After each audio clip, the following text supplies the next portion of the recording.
Inson go'zalligi nimada deya uzoq tortishibdi nogoh ikki qo'l. Biri zebu ziynat, kiyimda desa, boshqasi der ekan ko'zlarda nuqul. Uzoq tortishdilar, va lekin ammo javob topisholmay bu topishmoqqa. So'ngra yo'l oldilar Rasul oldiga, go'zallik sirini undan sormoqqa. Rasululloh dedilar: ey azizlarim, go'zallik na kiyim va na ko'zdadir. Inson go'zalligi har yerda har dam, dilni rom etguvchi shirin so'zdadir.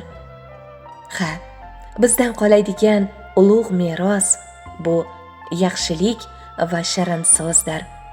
Ilohim, qalbingiz doimo mehrli, so'zlaringiz esa sehrli bo'lsin, qadrdonlar.